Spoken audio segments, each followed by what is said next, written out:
el presidente perdón, Balivián, el general Balivián, Hugo Balivián, perdón, y lo que va a desarrollar a partir de ahora es lo siguiente. Justamente vamos a ver como subtítulo coloquen la revolución del 52. La revolución del 52. Dentro de lo que va a ser la revolución del 52 vamos a ir viendo justamente varios detalles. Uno de estos, anótense, va a ser el 9 de abril. Con fechas vamos a ir, compañeros.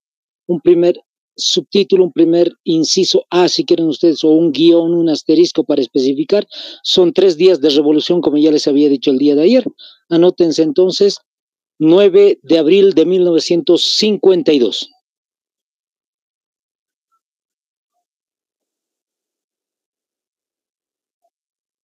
Ahora, en el caso del 9 de abril de 1952, todo va a iniciar con lo siguiente, anótense, la policía toma instituciones estratégicas.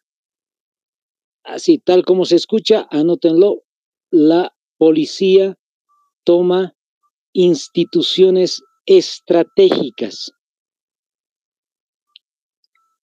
Ahora, para ir especificando cuáles son justamente las instituciones importantes estratégicas de las cuales estamos hablando, anótense 2 instituciones importantísimas que va a ser uno, las prefecturas. ¿Qué son las prefecturas? Lo que hoy conocemos con el nombre más, entre comillas, actualizado de lo que son las gobernaciones. Cuando estamos hablando de las gobernaciones, estamos hablando entonces de los gobiernos departamentales. En el caso de los gobiernos departamentales, pues estamos observando de que cada uno de los gobiernos departamentales, las prefecturas, las gobernaciones han sido tomadas por la policía. Es un caso bien importante porque ahí está la autoridad del departamento. Número 2, las radios. En el caso de las radios, también es otra institución específicamente estratégica, por un detalle importante, a partir de lo que va a ser las tomas de las radios, es que se va a poder posibilitar lo que es la información hacia la población. Ahí está, esa es la importancia entonces de la toma de las radios. En el caso del golpe de Estado, de esta que se va a volver la revolución, en este golpe de Estado seguramente las radios empezadas a tomar por la policía sacaban informaciones, comunicados constantemente afirmando de que el pueblo se levante en contra del gobierno de Hugo Balivián y empiecen a tomar cualquier otro tipo de instituciones para poder apoyar a este golpe de Estado a favor del pueblo. Entonces, esa es más o menos la idea que se tiene sobre estos 2 puntos importantes como instituciones estratégicas. Vamos con un segundo detalle. ¿Qué más pasa ese mismo día 9 de abril del año 52? Ese 9 de abril pasa lo siguiente, anótense, los regimientos de la policía se movilizan. Los regimientos entonces de la policía se van a movilizar. ¿Qué estamos hablando cuando decimos que se moviliza la policía? Muchos se van a encuartelar, otros regimientos van a ir a tomar otras instituciones más. Entonces a eso se está refiriendo específicamente que la policía o los carabineros, como el día de ayer habíamos dicho, se han ido movilizando a favor de este golpe de Estado.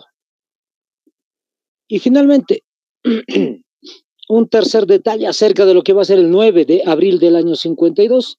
Anótense, la policía va a entregar, eso anótense, no se olviden para nada.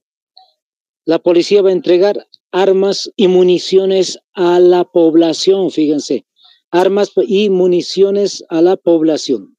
Les ha entregado armas y municiones al pueblo, seguramente distribuidos de manera muy ordenada, posiblemente con número de carnet, nombre y demás detalles.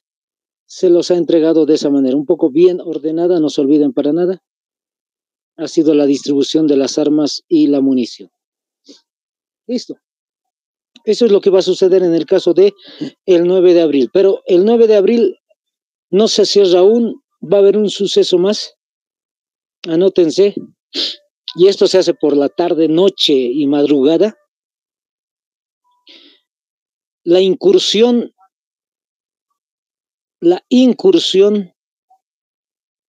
de los vecinos de La Paz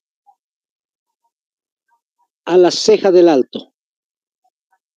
Otra vez, la incursión de los vecinos de La Paz hacia la Ceja de El Alto.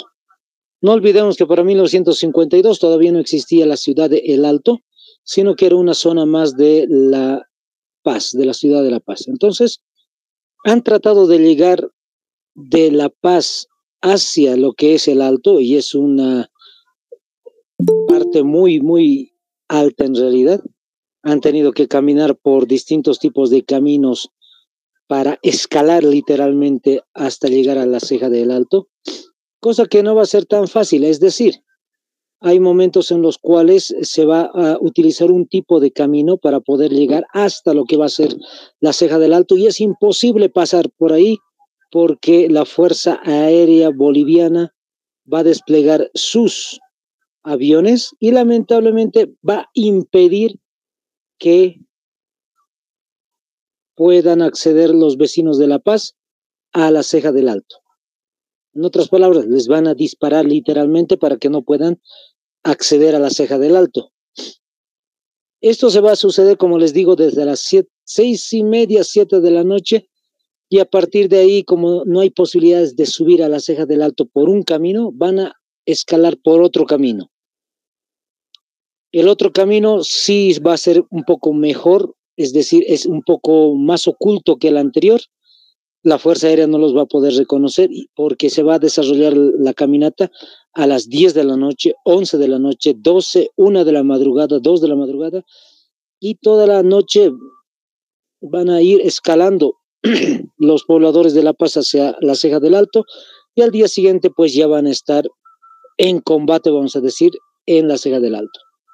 Listo. Ese es el detalle importante del 9 de abril de 1952. Vamos al 10 de abril del año 1952. Anótense, 10 de abril 1952, el segundo día de la revolución.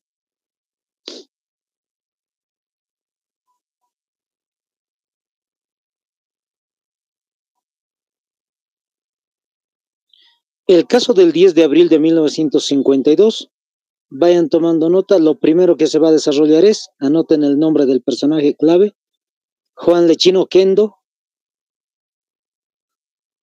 como hemos dicho, líder de los trabajadores. Juan Lechín Oquendo y los mineros de la mina Milluni y los mineros de la mina Milluni, así literal, toman la base aérea. Ese había sido el motivo por el cual los ciudadanos de La Paz, los vecinos de La Paz, habían subido hasta la Ceja del Alto. Habían querido tomar el cuartel justamente donde está la base aérea, lo que hoy conocemos más sencillamente con el nombre de la Fuerza Aérea Boliviana, la FAB. Entonces, la población, pero a la cabeza de este personaje que ya hemos mencionado, líder de los trabajadores, y también a la cabeza, vamos a decir, de este grupo de mineros, han tenido la posibilidad de emboscar distintos tipos de regimientos y al final de cuentas haber tomado la base aérea militar de la Fuerza Aérea. Otro detalle interesante que hay que resaltar un poco, por si acaso, la toma de la Fuerza Aérea no va a ser específicamente una toma ejemplar, vamos a decir, porque muchos militares en realidad están a favor de esta revuelta, a favor de este golpe de Estado. Eso se nota muy claramente por el desenlace. ¿A qué me refiero? Una vez tomada la Fuerza Aérea, los mismos, hay algunos, no toditos, los mismos militares van a tomar los aviones y van a llevar afiches, vamos a decir así, papelitos para llevarlos hasta el Estado Mayor, lo que hoy se conoce como el Estado Mayor. Van a llegar hasta el cuartel de Miraflores y dejar caer esos papeles. Son afiches, son volantines que dicen, amigo militar, únete a la revuelta, deja de pelear contra el pueblo, etcétera. Son un montón de mensajes que se les va a mandar y son pilotos de la Fuerza Aérea los que van a conducir los aviones. Los civiles no van a manejar eso.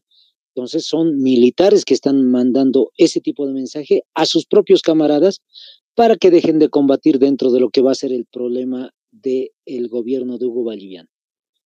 Listo, eso es lo que se hizo, vamos a decir así, casi a inicios o la primera mitad de la jornada del 10 de abril de 1952.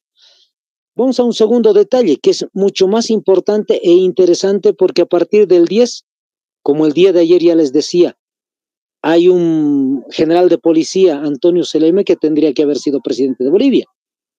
Pero este 10 de abril él deja de ser en la planificación el posible sucesor del presidente Hugo Vallivian. Posible, hemos dicho. Entonces, ¿qué es lo que va a suceder? Anótense. La población toma, no solamente vamos a decir toma, asalta, pueden colocar toma y asaltan el retén de la Garita de Lima. El retén. Ustedes ya saben qué es un retén, ¿no? Para la policía, justamente, una especie de pequeñas oficinas que le pertenecen a la policía. En este caso ha sido un retén grande, el retén de la Garita de Lima. Así se llama una de las zonas o lugares específicos de la ciudad de La Paz, Garita de Lima. Entonces ahí justamente había un retén policial y lo que la población va a hacer es asaltarlo. Fíjense un detalle, la población está trabajando junto con la policía para ir en contra del gobierno de Hugo Vallivian, pero en este caso, interesantemente, lo que va a suceder es que la misma población está asaltando a sus propios aliados, vamos a decir así. ¿Y por qué motivos? Anótense lo siguiente, 2 puntos seguidos y ahí al ladito coloquen. Toman más munición y armas. Toman más munición y armas.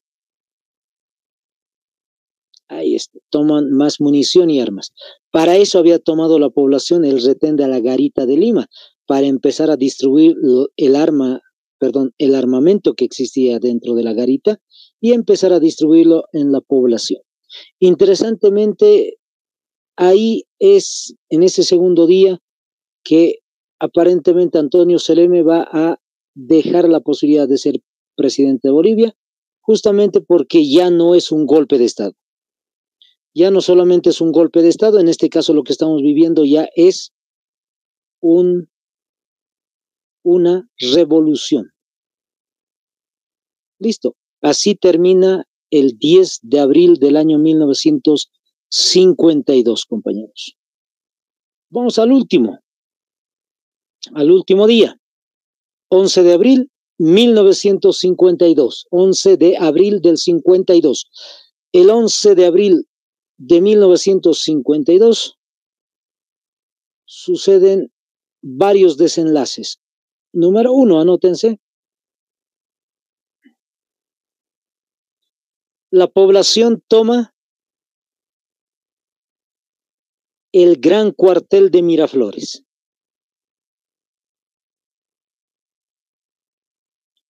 La población toma el gran cuartel de Miraflores. De esa manera se lo conocía el gran cuartel de Miraflores. Entre paréntesis pueden colocar ustedes lo que hoy se conoce la institución, el Estado Mayor. Es decir, es el Estado Mayor del Ejército, es el cuartel central de todas las Fuerzas Armadas en Bolivia. Ahí están los generales y demás comandantes. Entonces, ahí está. Eso es lo que había tomado la población. Ahora no va a ser la toma parecida al de la base aérea, sino que en este caso va a ser una toma muy diferente. Al inicio van a querer ingresar al cuartel, no se puede. Hay alrededor de 3 a 4 personas que van a fallecer en el forcejeo y la posibilidad de ingreso. Y al final de cuentas lo que va a suceder es que se cierran las puertas del Estado Mayor y al interior hay mucho movimiento por parte de los comandantes y al final sacan una resolución, es decir, una nota, una conclusión, vamos a decir, en un documento en el cual justamente a la población se le va a dar a conocer. Y dice lo siguiente, que el ejército de Bolivia se rinde. Entonces, el Estado Mayor, el gran cuartel de Miraflores, como les decía, se rinde. ¿Eso qué quiere decir? Que automáticamente los militares se han rendido y el presidente, que era militar también, Hugo Ballivián, pues va a dejar de ser presidente de Bolivia en ese momento. Va a tener que renunciar. Y eso da como consecuencia directa lo segundo, anótense, número 2. La población, ya saben, a la cabeza de los líderes que ya hemos mencionado el día de ayer, la población toma el Palacio de Gobierno. Ha sido más fácil la toma del Palacio de Gobierno justamente por el hecho de que los militares ya han renunciado y el presidente de Bolivia, Hugo Ballivián, en ese momento también ha renunciado. Entonces, no hay ninguna imposibilidad de ingresar hasta el Palacio de Gobierno, a la Plaza Murillo, y fácilmente, vamos a decir simbólicamente, tomar el Palacio de Gobierno. Ahí al interior se van a encontrar justamente los líderes de esta revolución y van a empezar a comentar si hay la posibilidad de cerrar completamente, vamos a decir así, el problema de las revoluciones ese día 11 de abril, al cual al final acceden y termina ese día toda la revolución. Listo. Así termina, compañeros, el tercer día de la Revolución Nacional de 1952.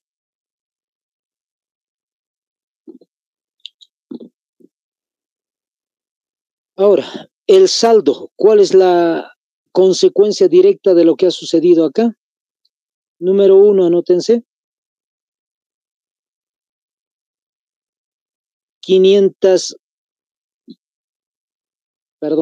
490 personas fallecidas. 490 personas han fallecido lamentablemente en esta revolución.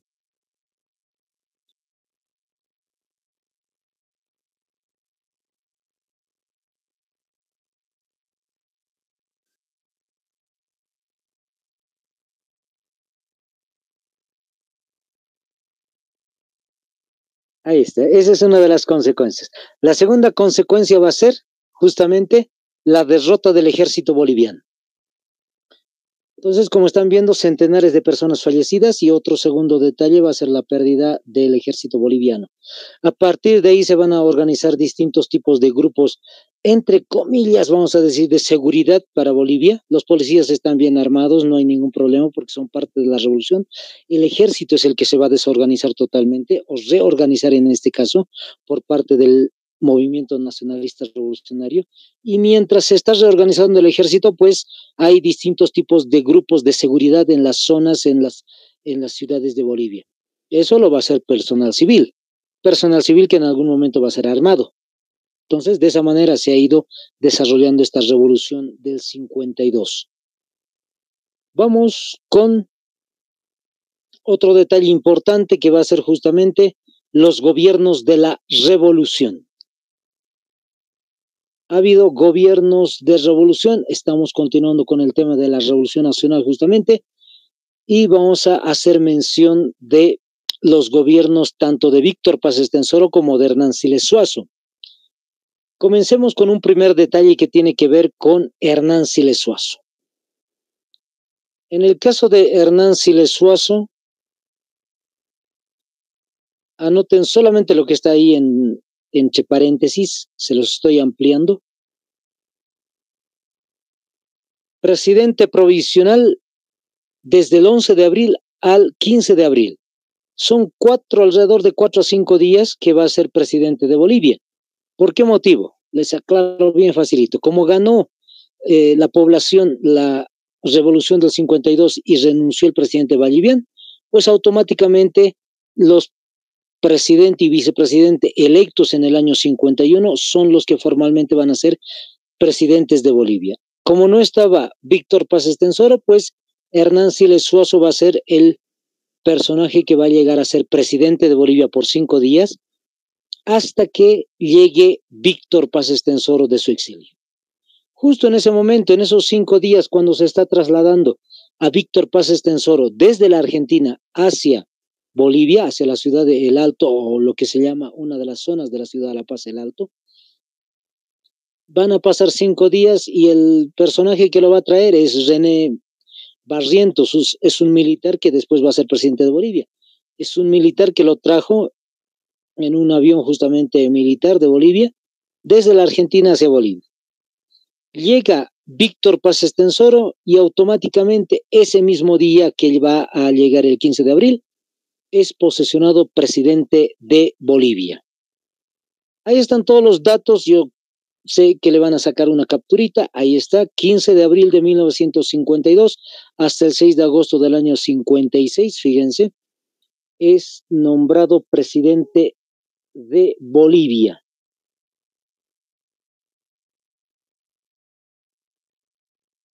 Cuando llega de la ciudad, cuando llega a lo que va a ser el aeropuerto de la ciudad de El Alto actualmente, va a ser trasladado hacia lo que va a ser la ciudad de La Paz a jurar justamente como presidente de Bolivia. Y mucha gente, mucha población que lo va a estar esperando ahí, va a tener que bajar juntamente con él, es posesionado, y a partir de ese 15 de abril del 52, pues va a empezar a desarrollar distintos tipos de cambios en Bolivia. Uno de estos cambios, antes de que le saquen capturita, anótense, es el 17 de abril del 52. Antes de comenzar con esto, vamos con el 17, 2 días después, el 17 de abril del 52, ¿qué es lo que sucedió? Anótense, creación de la COB. Se crea entonces la Central Obrera Boliviana, 2 días después de que ha sido posesionado justamente Víctor Paz Estenssoro. Listo. Ahora, otro detalle importantísimo que va a ser también es este 21 de julio, anótense compañeros, 21 de julio del 52, es el mismo año 1952. La mayoría de los cambios a nivel Bolivia va a ser en el 52. Desarrollan lo que están observando como título, el voto universal. Si ustedes recuerdan las clases de historia en colegio, deben recordar muy bien que en realidad se prohibía que las personas, votaran si no sabían leer y escribir, si eran mujeres y si eran del campo, prohibidos. Solamente un grupo de personas, varones, que sabían leer y escribir podían acceder al voto y el resto prohibido. Pero con el voto universal cambia todo. A partir de los 21 años, por si acaso van a tomar nota de eso, a partir de los 21 años ya todo mundo puede votar, sepan leer o no, vivan en la ciudad o no, ya pueden empezar a votar todos a favor de algún partido político. ¿Qué más se va a desarrollar? El 2 de agosto del 52, anótense. 2 de agosto de 1952. Ese 2 de agosto del 52, la reforma agraria. Ahora, esta reforma agraria se lo va a hacer bajo un título, entre comillas, bajo un principio, en realidad se dice, que todos deben conocer. Anótense, entre comillas, van a abrir comillas, anótenlo. La tierra es de quien la trabaja. La tierra es de quien la trabaja. Entonces, bajo ese principio, pues se ha desarrollado la reforma agraria y el MNR ha empezado a entregar títulos ejecutoriados que hacen que una persona que vive en el área, pues va a ser dueño absoluto de la tierra. Ese es el detalle de la reforma agraria.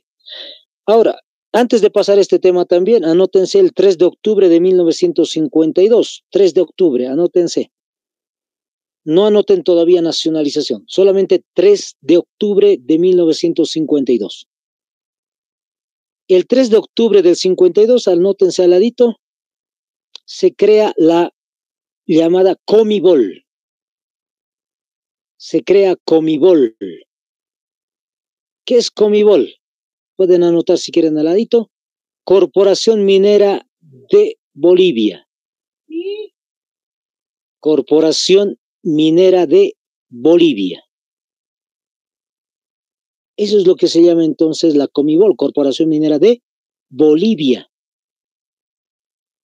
Eso lo hace el 3 de octubre del 52. Y a finales del mes, anótense 31 de octubre, es el mismo mes, del mismo año por si acaso, 31 de octubre de 1952, nacionalización de las minas.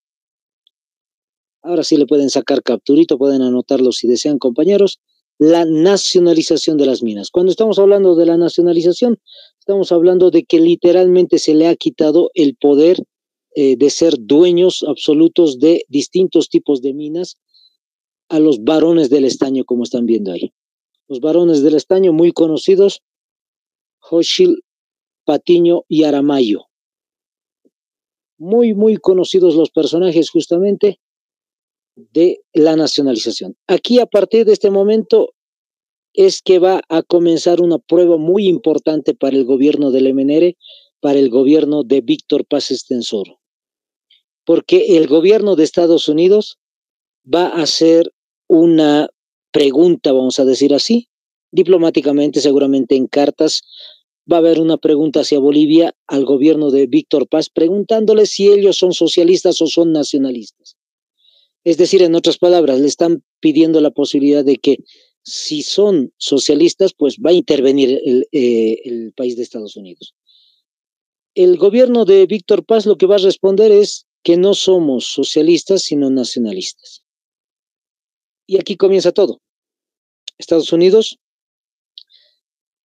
por poquito más, le ordena, pero supuestamente le sugiere, pero le ordena al MNR que si no son socialistas, le pague, le indemnice a los varones del estaño. Entonces, esta nacionalización que tendría que haber sido quitarle completamente las minas a estos varones del estaño y sin un centavo, pues al final fue más o menos una especie de compra. Le tuvieron que pagar algunos beneficios a los varones del estaño y a partir de ahí pues continúa esta política de cambios en Bolivia. Lo último, se va a desarrollar el 20 de enero del 52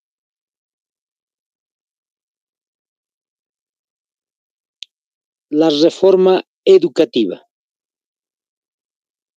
20 de enero del 53, compañeros. Es al año siguiente que se hace esto.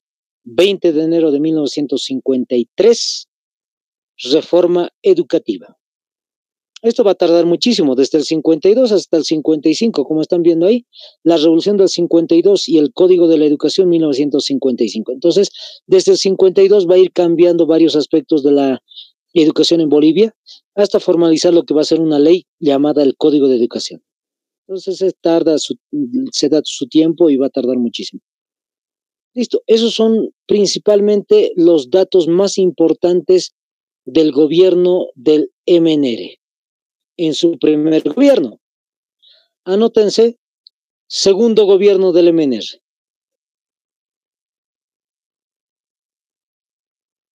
En el segundo gobierno del MNR, pues estamos observando al que va a ser presidente de Bolivia, Hernán Siles Suazo. Hernán Siles Suazo va a ser presidente del año 56 hasta el 60, como están viendo en la parte final de este pequeño escrito. 6 de agosto, día simbólico de posesión, hasta el otro 6 de agosto del 60, del 56 al 60, entonces 4 años de gobierno de Hernán Siles. El que era vicepresidente de Bolivia, pues va a ser candidato para presidente. Y ganó las elecciones el MNR abrumadoramente. Ahora, Hernán Siles Suazo va a desarrollar Solo un detalle importante. Anótense, estabilidad económica. Estabilidad económica. Entonces, ha hecho en su gobierno un plan, vamos a decir, económico muy interesante. Estabilidad económica. 2 puntos seguidos y al ladito le colocan el plan EDER. Literal, así tal como se escucha. Plan EDER. D de dedo, E y R. EDER. Este plan EDER se desarrolla juntamente entre el gobierno de Bolivia, de Hernán Siles Suazo, y el FMI, el Fondo Monetario Internacional. Fondo Monetario Internacional.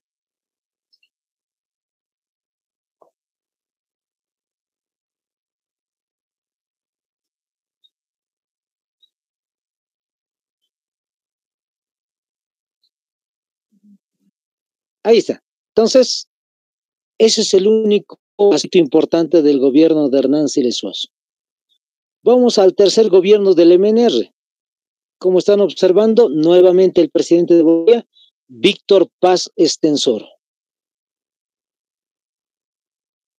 Víctor Ángel Paz Estenssoro va a ser presidente del 6 de agosto del 60 al 64, fíjense, 1960 al 64, 4 años de gobierno también para el caso de Víctor Paz Estenssoro.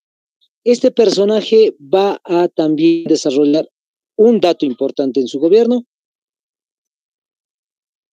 el cual es, anótense, construcción del camino carretero Cochabamba-Santa Cruz. Les vuelvo a repetir, construcción del camino carretero Cochabamba-Santa Cruz.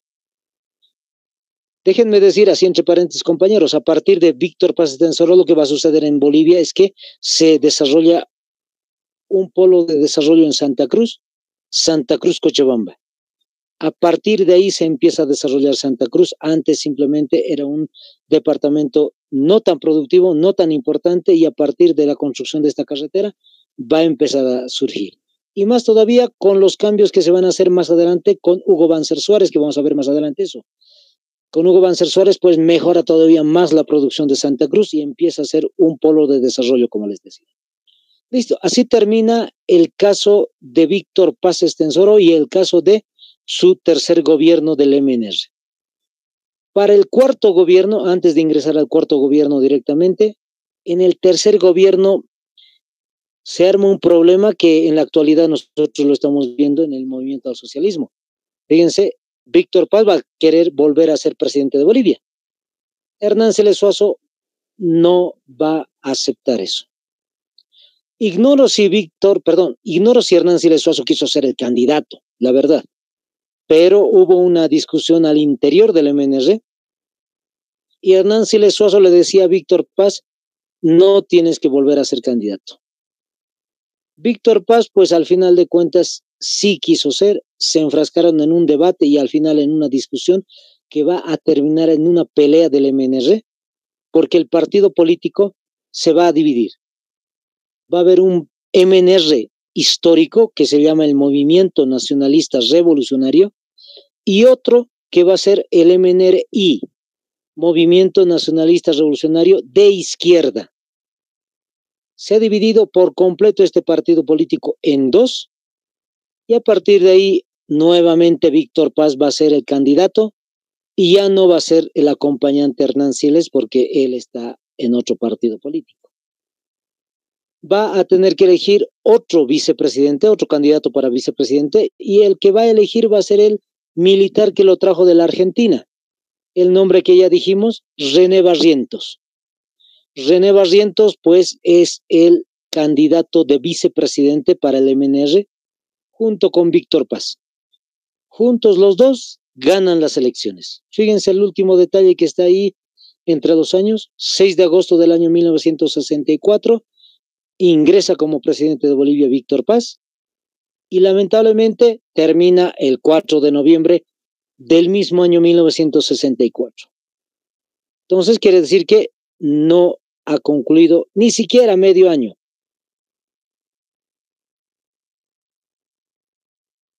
Y el problema se ha ido acrecentando al interior del MNR y lamentablemente se va a dar un golpe de Estado.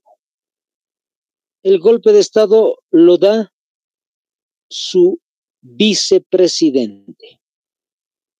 Como era militar y como están observando justamente, pues René Barrientos Ortuño va a ser el personaje que va a dar golpe de Estado a Víctor Paz y con eso termina todo lo que va a ser la historia de la revolución, los 12 años de gobierno del MNR, y a partir de ahí René Barrientos, con o sin querer, inicia una época llamada la época de las dictaduras. Casi alrededor de 20 años de gobierno de militares y en el caso de momentáneos civiles, pero ha sido constantemente golpes de Estado. Listo, compañeros, aquí terminamos el tema de la Revolución Nacional, pero no terminamos la clase.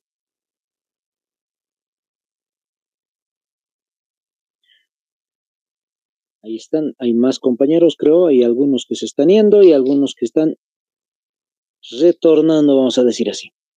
Vamos a ir buscando ahora otro tema que es también muy importante, anótense como título, la época de las dictaduras. En el caso de la época de las dictaduras, vamos a ir observando distintos tipos de presidentes. ¿Y cuáles son los actos administrativos que han ido desarrollando a lo largo de su gobierno? Como siempre, ahí está la presentación para otro tema también, desarrollando historia de Bolivia justamente.